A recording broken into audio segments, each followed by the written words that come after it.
जय हिंद साथियों, welcome to self study classes पे सुमित जैन यूट्यूब चैनल में आप सभी का स्वागत है। दोस्तों, आज की इस वीडियो में हम पढ़ने वाले हैं संक्रमित वायु एवं पानी से होने वाले रोग, उनका उपचार, बचाव और अन्य संक्रामक रोग। इनको हम ट्रिक के माध्यम से देखेंगे। कवक जनित रोग देखेंगे, कृमि जनित रोग देखेंगे, वायरस जनित रोग देखेंगे, प्रोटोजोआ, जीवाणु आदि। इन सभी के अलग अलग रोग दिए हैं जो कि आपके यहाँ से क्वेश्चन एक ना एक क्वेश्चन अवश्य बनता है। ठीक है, तो तैयार हो जाए सभी। बहुत अच्छे से पढ़ना है, बहुत अच्छी जो ट्रिक है वो हम आपको बताने वाले हैं। ठीक है, तो स्टार्ट करते हैं दोस्तों। आज का ये वीडियो सामान्य रोग, मानव रोग के बारे में आज यहाँ पर पढ़ने वाले हैं, जो विभिन्न प्रकार से होते हैं। तो मानवों में रोग उत्पन्न करने के लिए विभिन्न कारकों को उत्तरदायी माना जाता है, जिनमें से निम्न है। कवक जनित रोग, कवक जनित यानी कि कवक से जो उत्पन्न होते हैं वो रोग देखें। इनकी एक ट्रिक है, गंगू एथलीट खाए दाल दमादम। गंगू एथलीट खाए दाल दमादम। अब आपसे एक क्वेश्चन बनता है, निम्न में से बताइए कौन सा कवक जनित रोग है। तब आपका उत्तर होता है गंजापन, एथलीट फुट, है ना, खाज खुजली, दाद और दमा और अस्थमा। ये जो होते हैं वो कवक जनित रोग होते हैं। इनको याद करना है, ये कोड दिया है आपको कि गंगू एथलीट खाए दाल दमादम। ठीक है, तो गंगू से क्या बनेगा, गंगू से बन जाएगा आपका गंजापन। ठीक है, जो कि टीनिया कैपिटिस नामक जो है कवक से होता है। एथलीट, तो एथलीट फुट हो जाएगा, तो ये ट्राइकोफाइटोन नामक कवक से होता है। खाए, खाए से क्या हो जाएगा, खाज खुजली, खाज खुजली एकेरस और इसके बीज नामक कवक से होता है। दाल, दाल से बनेगा आपका दाद, दाद ट्राइकोफाइटोन से होता है। ठीक है, एथलीट और दाद ये ट्राइकोफाइटोन से होते हैं। दमा रोग जो होता है वो दमादम, दमादम से क्या बनेगा, दमा या फिर अस्थमा, ए एस्परजिलस फ्यूमिगेटस, है ना, फ्यूमिगेट्स रोग से होता है। तब आपको बिल्कुल सामान्य सा याद रख लेना है। आपसे बिल्कुल निश्चित ही एक क्वेश्चन यहां से बनता है। आपसे पूछा जाता है कि निम्न में से बताइए कौन सा कवक जनित रोग है या फिर कवक जनित रोग नहीं है। तो आपको ये ट्रिक याद रखनी है कि गंगू एथलीट खाए दाल दमादम, है ना। ये आप अगर याद रखते हैं तो कवक जनित जो रोग हैं वो आपको याद हो जाते हैं। ठीक है, अगर वीडियो अच्छा लगे, ट्रिक अच्छी लगे तो लाइक जरूर कर लेना है, वीडियो को शेयर जरूर करना है। दोस्तों, अब हम जानेंगे प्रोटोजोआ जनित रोग। प्रोटोजोआ जनित में अम्मी की सोने की माला काले जार में पाई, अम्मी की सोने की माला काले जार में पाई। ये आपको ट्रिक याद रख लेना है और प्रोटोजोआ जनित रोग जो है आपको याद हो जाएंगे। ये जो हम रोग बता रहे हैं दोस्तों, इनसे आपका एक क्वेश्चन जरूर बनने वाला है।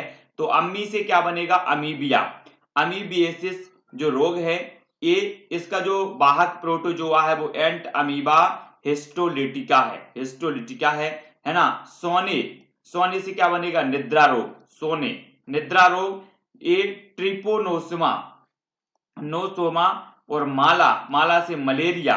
ठीक है, प्लाज्मोडियम फाल्सीपेरम नामक इसका जो प्रोटोजोआ है इससे होता है। और काले तो काला जार, ठीक है, काला जार से लीसमेनिया और पाई से पायरिया जिंजीवेलिस। ठीक है, जिंजीवेलिस।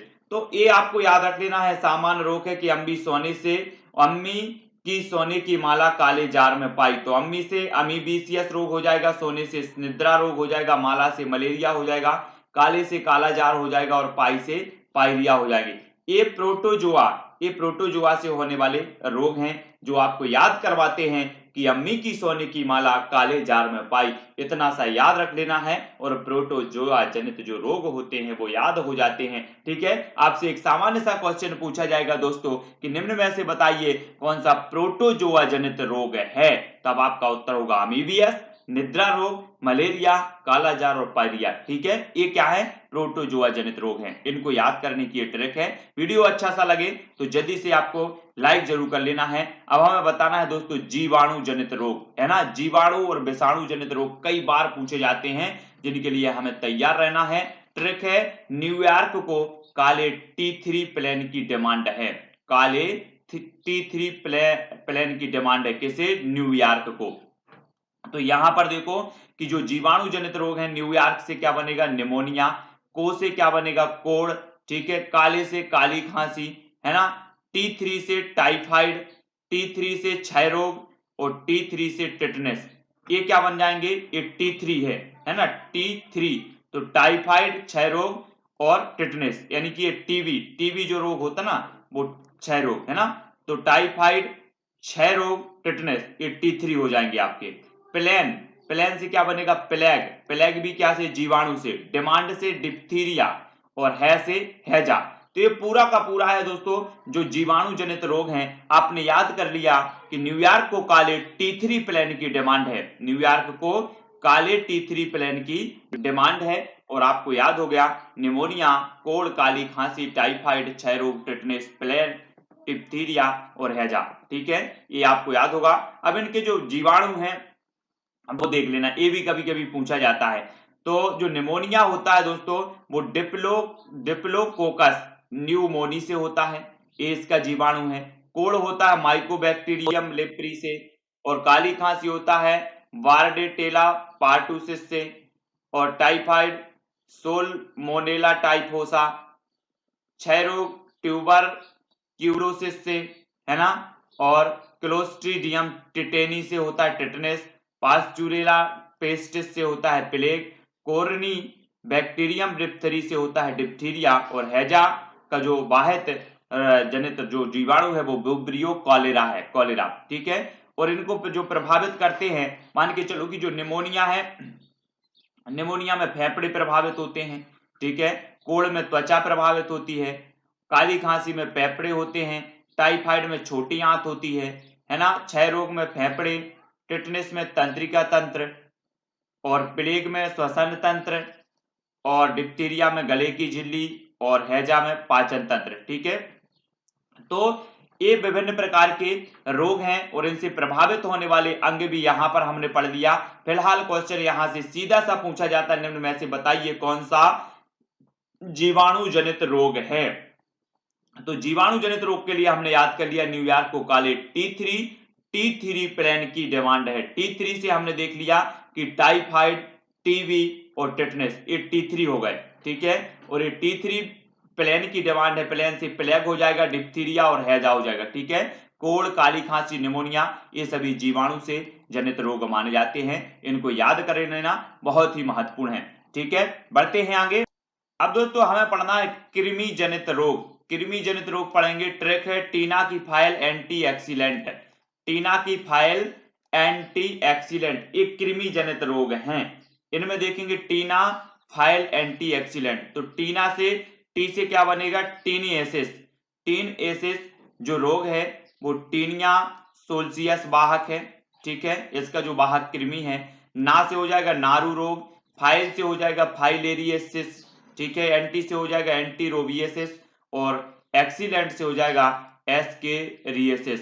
ठीक है, ये आपके क्या है, ये कृमि जनित रोग हैं, और ये होते हैं जैसे हमने यहाँ पर वाहक जो कृमि है टीनिया सोलियस, ये टीनियस है, नारू का है, ड्रैक नकुलस है, फाइलेरिया है, फाइलेरियसिस का, और एंटीरोबियस है, एंटीरोबियसिस का, और एस्केरिस का। ठीक है, तो ये कृमि जनित है, इनको याद करने के लिए हमने एक कोड बना लिया, एक ट्रिक बना ली कि टीना की फाइल एंटी एक्सीलेंट, टीना की फाइल एक्सी एंटीलेंट, तो टीना से टी से टीनियसिस, ना से नारू रोग, फाइल से फाइलेरियसिस, और एंटी से एंटीरोबियसिस, और एक्सीलेंट से एस्केरियसिस। तो ये आपके क्या हो जाएंगे, कृमि जनित रोग हो जाएंगे, इनको बड़ी आसानी से याद कर लेना है। ठीक है, देख लेते हैं। और वायरस जनित रोग देखेंगे, वायरस, तो ट्रैक है इंडियन एड्स डे पर रवि चाचा, छोटी मम्मी व आया ने पुलिस का हिम्मत जुटाकर खास स्वागत इबादत किया।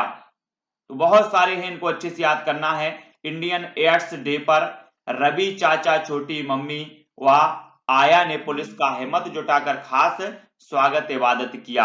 तो ये वायरस जनित रोग हैं, वायरस। ठीक है, वायरस जनित रोग हैं, और यहां पर देखेंगे अपन कि इंडियन से क्या बनेगा, इन्फ्लुएंजा, इन्फ्लुएंजा। ठीक है, एड्स से तो एड्स है, डे से डेंगू है, ये वायरस जनित है, रवि से रेबीज है, चाचा से चेचक है। ठीक है, छोटी से छोटी माता जो होती है छोटी, मम्मी से मत्स्य, आया से आई फ्लू, पुलिस से पोलियो। ठीक है, पोलियो भी वायरस जनित है, हिम्मत से हेपेटाइटिस, जुटाकर से जुकाम, खास से खसरा, स्वागत से स्वाइन फ्लू और इबादत से इबोला। ठीक है, इनको याद कर लेंगे, सभी लोग याद रखेंगे। एक छोटा सा कोड आपके लिए है कि इंडियन एड्स डे पर रवि चाचा, छोटी अम्मी व आया ने पुलिस का हिम्मत जुटाकर खास स्वागत किया। ठीक है, तो रवि से क्या बना, यहाँ पर रेबीज बना, रवि चाचा है ना। डे से डेंगू बन गया, एड्स से एड्स रोग और इंडियन से इन्फ्लुएंजा।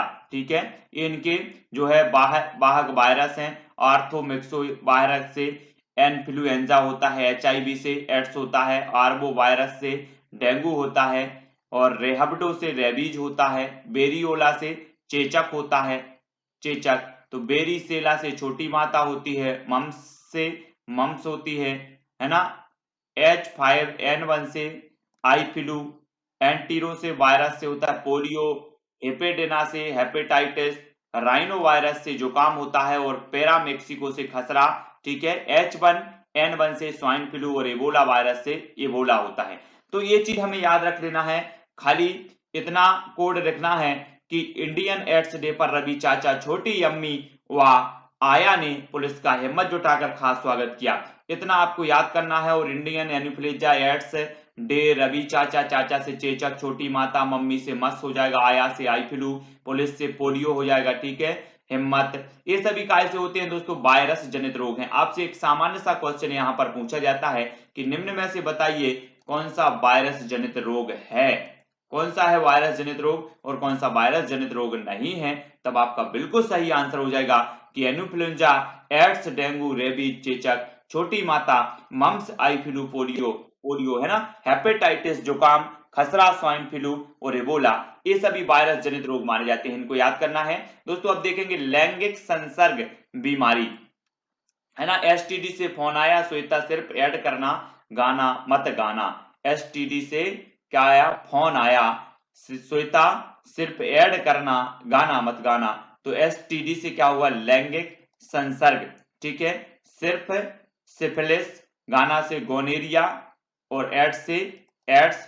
ठीक है, श्वेत प्रदर भी होता है, इसी से श्वेत प्रदर। तो दोस्तों अब हम देखने वाले हैं छूने या स्पर्श से होने वाले रोग। छूने या स्पर्श से होने वाले रोग हैं, छोटी माता बड़ी माता के पैर छूकर कुछ मांगती है। तो छोटी माता बड़ी माता पैर छूकर, छूने से फैलने वाली कुछ कुष्ठ रोग भी है ना। तो याद रख लेना, छोटी माता बड़ी माता से बड़ी माता के पैर छूकर कुछ मांगती है। तो छोटी माता भी छूने से होती है, स्मॉल पॉक्स, चिकन पॉक्स है ना। तो बड़ी माता भी छूने से होती है, पैर छूकर छूने से फैलने वाली ये कुछ कुष्ठ रोग भी हैं। टीके देखो, टीके भी पूछे जाते हैं, आपसे पूछा जाता है कि डीपीटी का टीका किस रोग के लिए किया जाता है। तो डिप्थीरिया, पार्टुसिस और टिटनेस के लिए लगता है डीपीटी का टीका, ये याद कर लेना। डिप्थीरिया, पार्टुसिस और टिटनेस के लिए लगता है डीपीटी। ठीक है, एटीएस, एंटी टॉक्साइड जो है सीरम, तो ये एटीएस है। और बीसीजी का टीका लगता है बेसिलस कैलमेट गुरिन है ना, इनके लिए लगता है। टीएवी का टीका टाइफाइड के लिए, पैराटाइफाइड के लिए है ना, इनके लिए लगता है।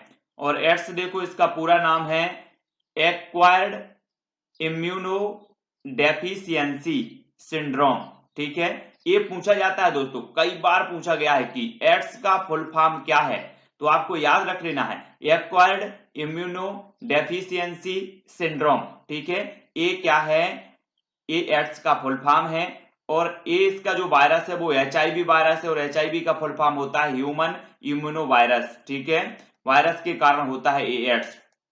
एचआईवी वायरस एक एकल रज्जुक सिंगल सिंड्रोम्स है ना, आरएनए वायरस या फिर एसएसआरएनए वायरस है, जिसमें रिवर्स ट्रांसक्रिप्टेज नामक एंजाइम पाया जाता है, जो आरएनए से रिवर्स ट्रांसक्रिप्शन की क्रिया द्वारा डीएनए का निर्माण करता है। अतः इस गुण के कारण एचआईवी के वायरस को रेट्रोवायरस भी कहते हैं। अगर आपसे पूछा जाए कि किस वायरस को रेट्रोवायरस भी कहते हैं, तो एचआईवी के वायरस को रेट्रोवायरस भी कहते हैं। ठीक है, ये याद रखनी है। और देखें, एड्स रोग में टी हेल्पर कोशिकाओं की कमी आ जाती है। कौन सी कोशिकाओं की कमी आ जाती है, टी हेल्पर। ठीक है। एड्स का नाम मॉन्टेगनियर व रॉबर्ट सी गैले नामक वैज्ञानिकों ने दिया। 1 दिसंबर को विश्व एड्स दिवस मनाया जाता है। ये भी कई बार पूछा गया है। ठीक है, आपसे सामान्य सा क्वेश्चन पूछा जाएगा कि विश्व एड्स दिवस कब मनाया जाता है, तो वो मनाया जाता है 1 दिसंबर को। ठीक है, जिसका प्रतीक लाल फीता है, जिसका संदेश HIV प्लस वी, व्यक्तियों से छुआछूत नहीं करना है क्योंकि छूने से एड्स नहीं प्यार फैलता है। ठीक है, तो ये चीज याद रख लेनी है। तो लाल फीता जो है, अगर आपसे इस प्रकार का निशान दिया जाता है और आपसे पूछा जाता है किस रोग का प्रतीक है, तब आपका उत्तर क्या हो जाएगा, ये HIV एड्स का है। ठीक है, तो इस प्रकार से प्रतीक भी आपको पता होनी चाहिए। एड्स नहीं फैलता छूने से, साथ रहने से, साथ खाने से तथा सुरक्षित यौन संबंध। ठीक है, तो इस प्रकार से नहीं फैलता। एड्स फैलता है एड्स रोगी माता से शिशु में स्तनपान कराने से। ठीक है, संक्रमित सुई से, संक्रमित रक्त धाम करने से, असुरक्षित यौन संबंध बनाने से, गुदीय मैथुन से। ठीक है, तो ये क्या होते हैं एड्स फैलने के, ये कुछ कारण है ना, कुछ जो है उदाहरण है। और देखें, एड्स तो होता है क्योंकि HIV वायरस खुदा की श्लेष्मा में पाया जाता है। तो इस प्रकार से एड्स फैलने के अलग अलग कारण हैं। बड़ी माता इसका रोगजनक बेरियोला वायरस है। यह एक घातक रोग है जिसमें पेट दर्द, सिर दर्द, त्वचा पर लाल निशान, वरना आदि लक्षण दिखाई देते हैं। 1798 ईस्वी में एडवर्ड जेनर ने इस रोग की वैक्सीन बनाई थी। किसने, एडवर्ड जेनर ने, 1798 में। किसकी, बड़ी माता की। ठीक है, ये बेरियोला वायरस है बड़ी माता, और ये छूने से फैलता है। तो ये चीज भी याद रखनी है, छोटी माता और बड़ी माता ये छूने से फैलती हैं। मिना माता और फ्लूओरोसिस प्रदूषण द्वारा उत्पन्न होने वाले रोग हैं। कौन, मिना माता और फ्लूओरोसिस, ये प्रदूषण द्वारा उत्पन्न होने वाले रोग हैं, तो इनको भी याद रख लेना अलग अलग। यहाँ पर देखें पोलियो, पोलियो माइलिटीज, यह रोग दूषित भोजन एवं जल द्वारा फैलता है। इसमें मांसपेशियां निष्क्रिय हो जाती हैं जिससे लकवा रोग हो जाता है। ठीक है, पोलियो के वायरस में एकल रज्जुक पाया जाता है। 1995 में संपूर्ण भारत में पल्स पोलियो अभियान चलाया गया। कब चलाया गया, 1995 में। ये चीज आपको याद रखनी है। ठीक है, जिसका उद्देश्य पोलियो का संपूर्ण उन्मूलन करना है। अगर आपसे पूछा जाए कि पल्स पोलियो अभियान कब चलाया गया, तो ये चलाया गया 1995 में। ठीक है, पोलियो का टीका साक व सेवन नामक वैज्ञानिकों ने बनाया। यह विषाणु जनित रोग है। पोलियो क्या है, विषाणु जनित रोग है, सभी को याद रख लेना है। ठीक है, वायरस या फिर विषाणु, तो ये विषाणु जनित रोग हैं पोलियो। पोलियो का टीका साक व बेसेन नामक वैज्ञानिकों ने बनाया, ये तो याद रख लेना है। पोलियो के टीके 2 प्रकार के होते हैं, एक तो होता है मृत टीका, है ना। यह टीका जॉन ई सॉक नामक वैज्ञानिक ने बनाया। इसमें मृत रोग कारक को इंजेक्शन द्वारा शरीर में प्रवेश कराया जाता है। जीवित टीका, यह टीका अल्बर्ट सेवन नामक विज्ञानी ने विकसित किया, जिसमें रोग कारक को बूंद द्वारा मुंह में प्रवेश कराया जाता है। तो इसे OPV, ओरल पोलियो वैक्सीन कहते हैं। ठीक है, रेबीज, यह रोग हाइड्रोफोबिया भी कहलाता है, जिसमें तंत्रिका तंत्र प्रभावित होता है। रोगी व्यक्ति जल को देखकर डरने लगता है। रोग 100% घातक रोग है रेबीज। ठीक है, रेबीज रोग रेबडो वायरस से फैलता है। कौन से फैलता है, रेबडो वायरस, रेबडो विषाणु से फैलता है, जिसका आकार बुलेट नुमा होता है। रेबीज का वायरस कुत्ता, बिल्ली, बंदर की लार में पाया जाता है। कुत्ता की लार में, बिल्ली की लार में और बंदर की लार में पाया जाता है रेबीज वायरस। और ठीक है, तो पागल कुत्ते के काटने पर ARV, तो पागल कुत्ते के काटने पर ARV एंटी रेबीज वैक्सीन का टीका लगाया जाता है। इस टीके की खोज किसने की थी, लुई पास्चर ने की थी। अगर आपसे पूछा जाए कि पागल कुत्ते की या ARV टीके की जो एंटी रेबीज वैक्सीन है, इसकी खोज किसने की थी, तो वो की थी लुई पास्चर ने। ठीक है, कब की थी, 1967 में की थी, है ना। बर्ड फ्लू, इस रोग की वाहक मुर्गियां होती हैं तथा यह H5N1 नामक वायरस से होता है। मुर्गियों के माध्यम से संक्रमित होने के कारण इस रोग को एवियन इन्फ्लुएंजा भी कहते हैं। इस रोग के निवारण हेतु टेमीफ्लू नामक औषधि का निर्माण किया जा रहा है, जिसमें ओसेल्टामिविर नामक रासायनिक पदार्थ पाया जाता है। इस रोग से आंख एवं फेफड़े प्रभावित होते हैं। यह हवा द्वारा पक्षियों से मनुष्य में फैलता है।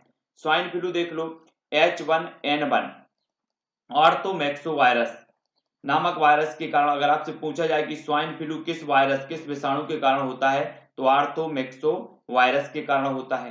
ठीक है, इसका जो रोग का वाहक होता है वो होता है सुअर, और सुअर के होने के कारण इसका नाम रखा गया स्वाइन फ्लू। यह भी एक प्रकार का इन्फ्लुएंजा रोग है जिसमें आंख व फेफड़े प्रभावित होते हैं। H1N1 में H का मतलब होता है हीमोग्लोटिनिन व N का मतलब होता है न्यूरामिनिडेज। ठीक है, ये H1N1। इबोला, यह वायरस जनित रोग है जो कि इबोला नामक वायरस से होता है।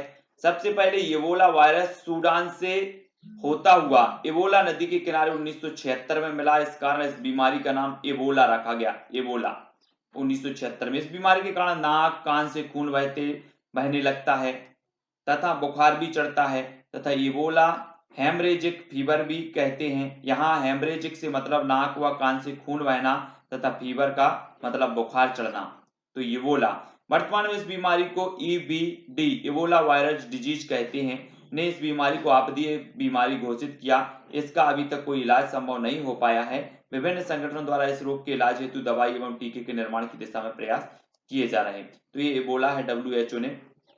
डेंगू, इसे हड्डी तोड़ बुखार भी कहते हैं डेंगू को। इस रोग का वाहक है मादा एडीज मच्छर। तो ये चीज याद रख लेना, अगर आपसे पूछा जाए कि हड्डी तोड़ बुखार किसे कहते हैं तो डेंगू को कहते हैं, है ना। इस रोग का वाहक जो होता है मादा एडीज मच्छर होता है और यह रोग अरबो वायरस के कारण होता है, आरबो वायरस के कारण, आरबो। ठीक है, और याद रख लेना डेंगू से अरबों लोग मर गए तो आरबो हो जाएगा, आरबो वायरस। ठीक है, इस रोग में रोगी के शरीर में प्लेटलेट्स या जो है बिंबाणु की कमी होती है, साथ ही रक्त का आंतरिक स्त्राव जो है भी होता है तथा यह क्रिया थ्रोम्बोसाइटोपेनिया कहलाती है तथा इस बीमारी को डेंगू हेमरेजिक फीवर भी कहते हैं। तो ये जो प्लेटलेट्स एवं बिंबाणु की कमी के कारण होता है डेंगू, ठीक है, रक्त का आंतरिक स्त्राव भी होता है तथा यह क्रिया जो है थ्रोम्बोसाइटोपेनिया कहलाती है तथा इस बीमारी को डेंगू हेमरेजिक फीवर भी कहते हैं। ठीक है, तो आपको सिर्फ इतना से याद रख लेना है कि जो डेंगू है इसे हड्डी तोड़ बुखार भी कहा जाता है। इसका जो रोग का वाहक है वो मादा एडीज मच्छर है। ठीक है, ये पूछा गया है क्वेश्चन, RTET में भी पूछा गया, UP TET में भी पूछा गया। तो ये याद रख लेना कि मादा एडीज मच्छर डेंगू का वाहक होता है। तो ठीक है, आज की वीडियो के लिए दोस्तों बस इतना ही। नेक्स्ट वीडियो अपना पर्यावरण आपदा प्रबंधन से होगा। ठीक है, वो जरूर देखें। वीडियो को सभी लोग लाइक करें और जो भी साथी अभी तक टेलीग्राम ग्रुप से नहीं जुड़ पाए हैं वो टेलीग्राम ग्रुप से अवश्य जुड़ें। टेलीग्राम ग्रुप से जुड़ने के लिए आपको टेलीग्राम ऐप डाउनलोड करना है, फिर उसमें सर्च करना है IAS स्टडी ट्रिक और ज्वाइन हो जाना है। ठीक है, वीडियो को लाइक और शेयर अवश्य करें। जिन्होंने अभी तक सब्सक्राइब नहीं किया है वो सब्सक्राइब कर लें। आज की वीडियो के लिए बस इतना ही। जय हिंद।